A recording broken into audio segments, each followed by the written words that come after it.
And that's why I want to see Baltimore get there. And for Lamar, for Derrick Henry. And I like the way I like the style. I like the style that they play. They're still a physical run team that plays good, strong, solid defense. So I like what they do, and I'm cheering for Lamar. Yeah, like I said, I'm gonna go with Lamar. The Eagles, I'm gonna go with the Eagles versus the Ravens. Super Bowl predictions for 2026. And hey, the predictions, we never know with trades and injuries and things like that. I can't disrespect Kansas City. They can still be in the mix. Right. But just one team going off a long shot. Ravens, Philly. and Philly. Yeah, I'm gonna say Buffalo and Philly, but I'm a little questionable about my AFC pick. I feel much better about my NFC pick. I feel much stronger with Philly. They're the defending champions.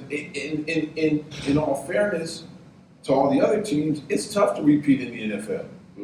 So I think Philly's got that working against them a little bit, but I'm still gonna say Philly. And I really do think it's a toss-up in the AFC, man.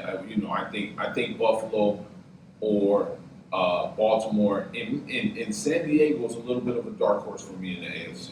Yeah. So we're gonna see. And speaking of sports, the NBA launches an investigation into alleged Kawhi Leonard no-show endorsement deal to skirt the salary cap.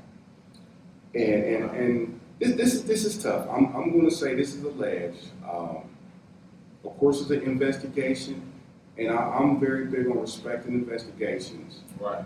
But just basically on my research, even listening to Mark Cuban, and just even my intuition, I think, and I'm going to say this, Steve Ballmer, I think he's a smart man. I think he's very intelligent. Of course. And I don't think that he will put the entire franchise in jeopardy like that. Right.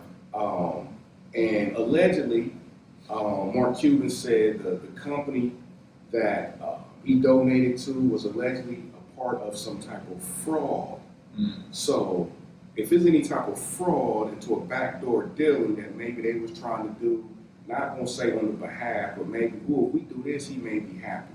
Or if we make this endorsement deal with Kawhi, correlate with the Clippers, and make some money somewhere else. And since it has a lot to do with fraud, a lot of lies are gonna be coming out. So my gut feeling is saying the Clippers organization and Steve Ballmer is innocent. And I just have to see more facts to really come to a decisive conclusion. Yeah, I'm right there with you on that. I don't really understand. I mean, I certainly understand the fraud if it's proven that he got paid to do something but didn't show up. But the only pushback I would say to that is that's what sports has been. I mean, that's what college sports has been. Kids getting paid to do a job that they never showed up to.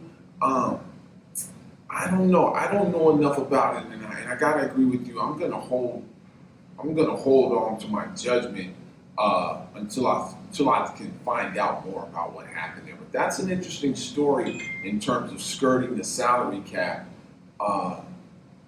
Yeah, that's an interesting story, Anthony. Yeah. So I'm going to, and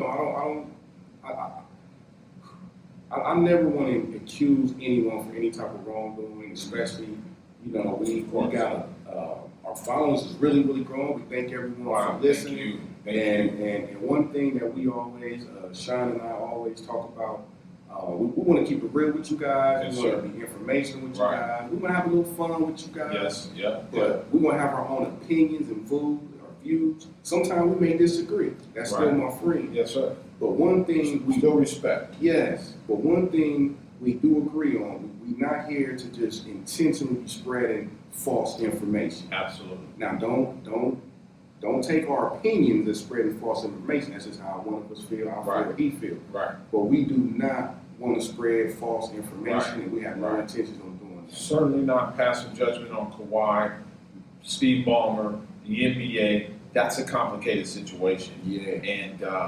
And I have a pretty good understanding of law. I have a I have a background, college education in philosophy, which is the study of argumentation, a pre-law degree. So I have a pretty good understanding of how the law works and how it functions, but I don't know enough about that to really say one way or the other right now. I'm gonna hold my opinions and I'm gonna hold my judgments until I find out more. Yeah, and speaking of the law, Mhm. here we go. Here we go. A judge just ruled that when Trump sent in the guard to Los Angeles, that he broke the law.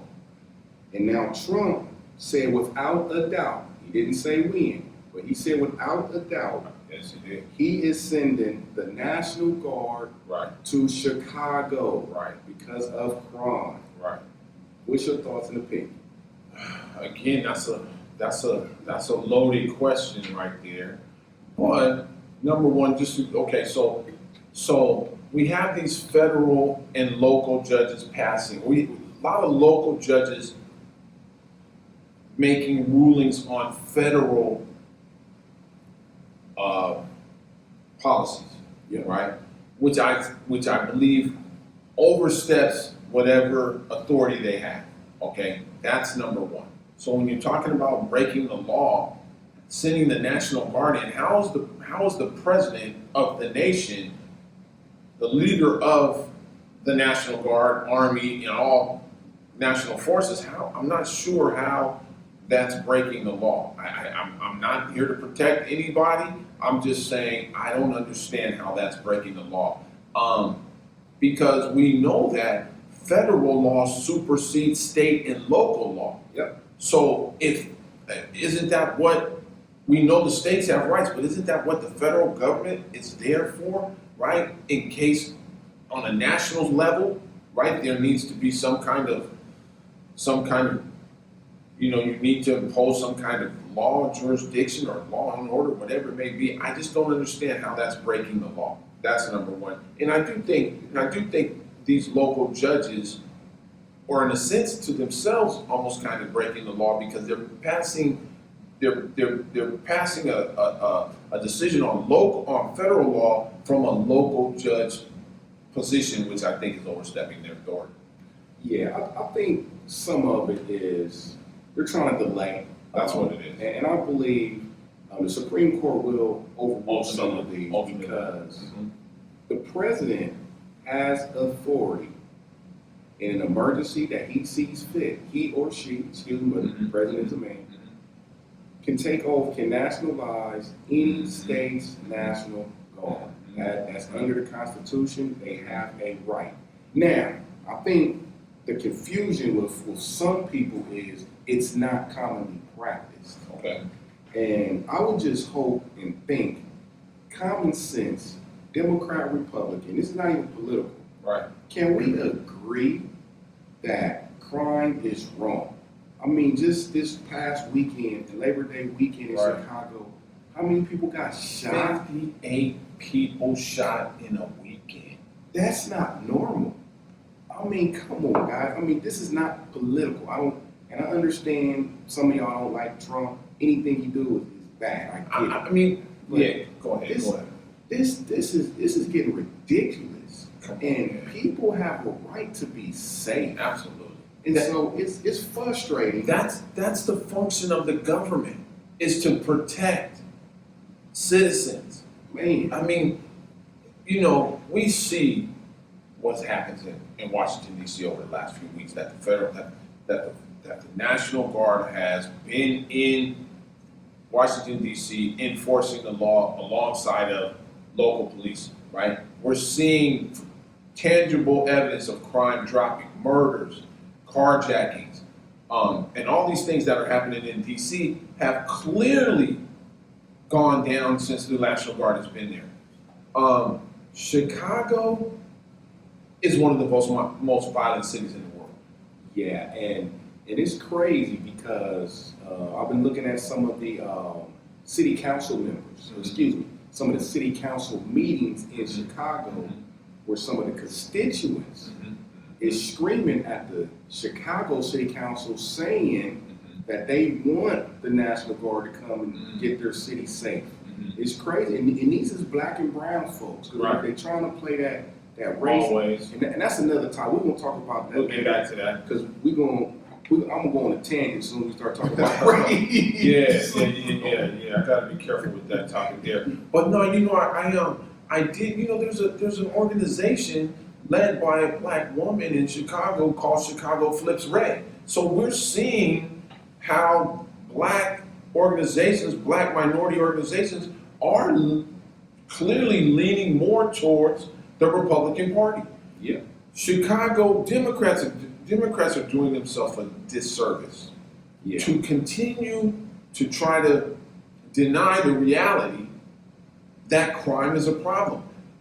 58 people shot over the weekend in Chicago. But here's the problem with that. Now that's bad within itself.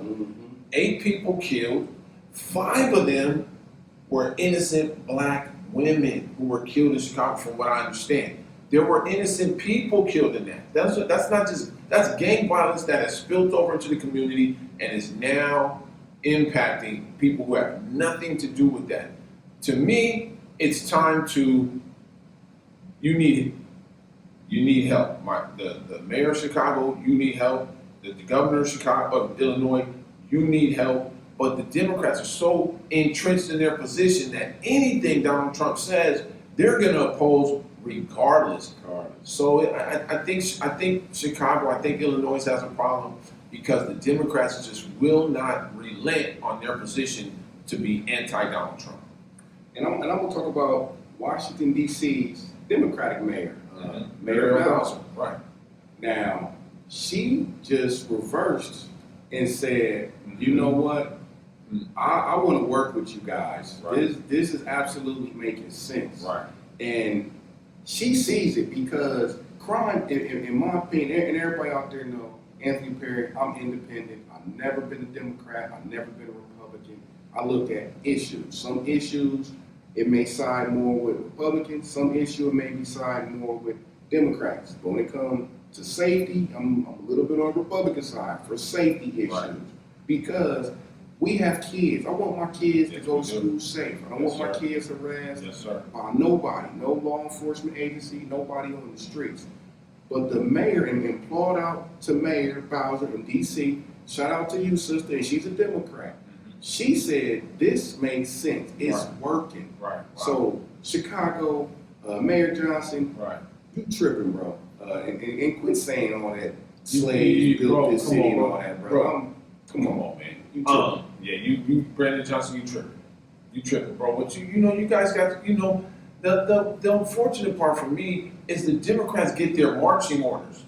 And everybody falls in line. There does not seem to be any real independent thought within the Democrat Party. Now, we're starting to see a few things, like you said, Muriel Bowser, and there's others who are starting to finally take, go in their own lane with their own ideas in the Democrat Party. But the Democrat Party is too lockstep. There is no freedom of thought within the Democrat Party. And to me, that's a problem because for things that are clearly effective, you're opposing policies that are clearly effective and could benefit American people of all ethnicities just because you're playing politics more than serving the people. And I'm glad you said that. And let me give both parties just a little tip. You can listen or not listen. And I heard this from Democrats and Republicans. I'm independent. But the bottom line is, majority of American citizens, we sick and tired of just fighting over everything. And I'm gonna take what the senator in Pennsylvania, with John Fetty, he said, verbatim, quit spazzing out after every single thing Trump do.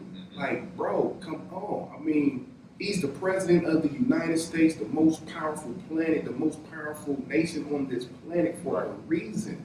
Guys, you ain't got to agree with this, and that. But crime, he knocking it out the park. I'm sorry. That's just what it is. We're seeing, you can deny reality all you want, but we're seeing Washington, D.C. has been a violent city for a long time.